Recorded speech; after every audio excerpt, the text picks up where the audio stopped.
Hi friends, പുതുമാസ് കിച്ചണിലേക്ക് എല്ലാവർക്കും സ്വാഗതം. ഇന്ന് നമ്മളിവിടെ ഉണ്ടാക്കാൻ പോകുന്നത് വളരെ ഈസി ആയിട്ടുള്ള ഒരു ഓണിയൻ കറിയാണ്.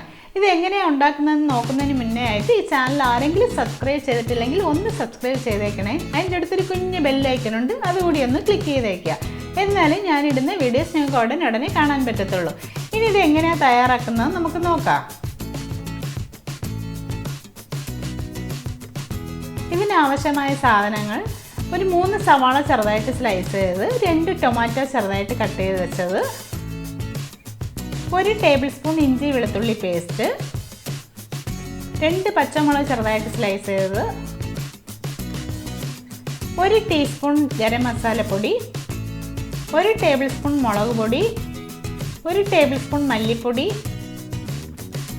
കുറച്ച് കടുക്,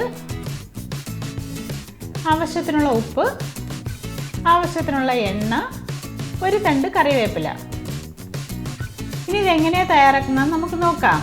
പാൻ നല്ലപോലെ ചൂടായതിനു ശേഷം അതിലേക്ക് 1 ടേബിൾ സ്പൂൺ എണ്ണ ഒഴിച്ചു കൊടുക്കുകയാണ്. എണ്ണ നല്ലപോലെ ചൂടായതിനു ശേഷം നമുക്കതിലേക്ക് 1 ടേബിൾ സ്പൂൺ കടുക് ഇട്ട് കൊടുക്കാം.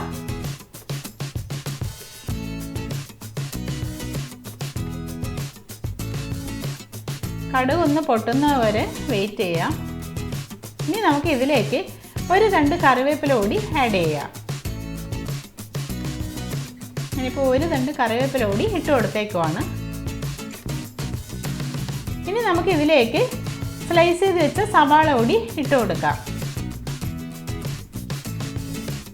ഇനി ഇത് നല്ലപോലെ ഒന്ന് വാടുന്നവരെ ഇളക്കി കൊടുക്കുക. നമുക്ക് ആവശ്യത്തിനുള്ള ഉപ്പ് കൂടി ഈ ഒരു സമയത്ത് ഇട്ട് കൊടുക്കാം. എന്നാലേ സവാള പെട്ടെന്ന് നമുക്ക് വഴഞ്ഞ് കിട്ടത്തുള്ളൂ.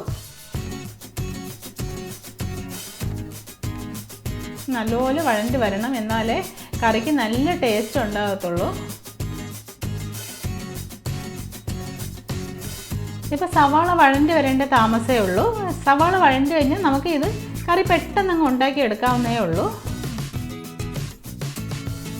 ഇനി ഇത് ലോ ഫ്ലെയിമിൽ ഒരു 5 മിനിറ്റ് നമുക്ക് അടച്ച് വെച്ച് വേവിക്കാം. ഇപ്പോൾ സവാള നല്ലപോലെ വാടിയിട്ടുണ്ട്. ഇനി നമുക്ക് ഇതിലേക്ക് 2 പച്ചമുളക് കൂടി ഇട്ട് കൊടുക്കാം.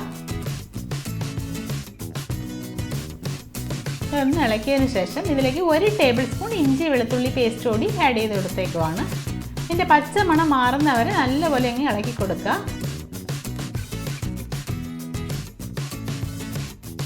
ഈ ഒരു സ്റ്റേജിൽ എണ്ണ കുറവാണെങ്കിൽ മാത്രം കുറച്ച് എണ്ണ ഒഴിച്ച് കൊടുക്കുക. നിങ്ങൾക്ക് ആവശ്യമുണ്ടെങ്കിൽ മാത്രം എണ്ണ ആഡ് ചെയ്ത് കൊടുത്താൽ മതി.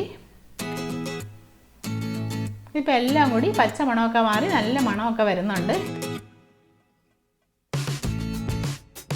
ഇനി നമുക്ക് ഇതിലേക്ക് കട്ട് ചെയ്ത് വെച്ച ടൊമാറ്റോ കൂടി ഇട്ട് കൊടുക്കാം.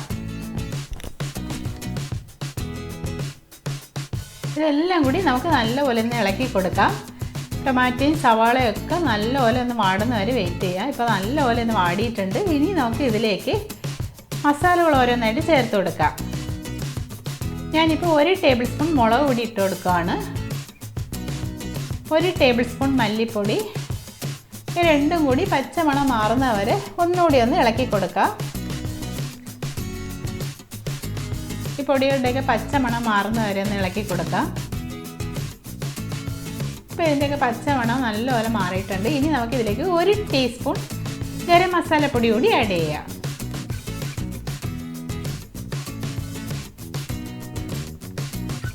ഇപ്പോൾ പൊടിയൊക്കെ നല്ലപോലെ മൂത്ത മണമൊക്കെ വരുന്നുണ്ട്. ഇത് നിങ്ങൾക്ക് എങ്ങനെ ഡ്രൈ ആയിട്ട് വേണമെങ്കിൽ യൂസ് ചെയ്യാം. കുറച്ച് ലൂസായിട്ട് വേണമെങ്കിൽ കുറച്ച് വെള്ളവും കൂടി ആഡ് ചെയ്ത് കൊടുക്കാം. ഞാനിപ്പോൾ ഒരു 1/2 ഗ്ലാസ് വെള്ളവും കൂടി ഒഴിച്ച് കൊടുക്കുവാണ്. ഇപ്പോൾ നമ്മുടെ കറി ഏകദേശം റെഡി ആയിട്ടുണ്ട്. ഇനി ഒരു 2 മിനിറ്റ് കൂടി നമുക്കൊന്ന് അടച്ച് വെച്ചിട്ട് നമ്മുടെ കറി എങ്ങനെയാണെന്ന് നോക്കാം. ഇപ്പോൾ നല്ല തിളയൊക്കെ വരുന്നുണ്ട്. ഇപ്പം നമ്മുടെ ഓണിയൻ കറി റെഡി ആയിട്ടുണ്ട്. ഇത് നിങ്ങൾക്ക് ചപ്പാത്തിയുടെ അപ്പത്തിൻ്റെയൊക്കെ നല്ലൊരു കോമ്പിനേഷനാണ്. ഇതെല്ലാവരും ഒന്ന് വീട്ടിൽ ട്രൈ ചെയ്ത് നോക്കുക. വളരെ എളുപ്പത്തിൽ തന്നെ നമുക്ക് ഉണ്ടാക്കിയെടുക്കാവുന്നതേ ഉള്ളൂ. ഈ റെസിപ്പി നിങ്ങൾക്ക് എല്ലാവർക്കും ഇഷ്ടമായെങ്കിൽ ലൈക്ക് ചെയ്യുക, ഷെയർ ചെയ്യുക, പുതുമാസ് കിച്ചണിലേക്ക് സബ്സ്ക്രൈബ് ചെയ്യുക. വീണ്ടും ഒരു അടിപൊളി റെസിപ്പിയുമായിട്ട് കാണുന്നവരെ ബൈ ഫ്രണ്ട്സ്.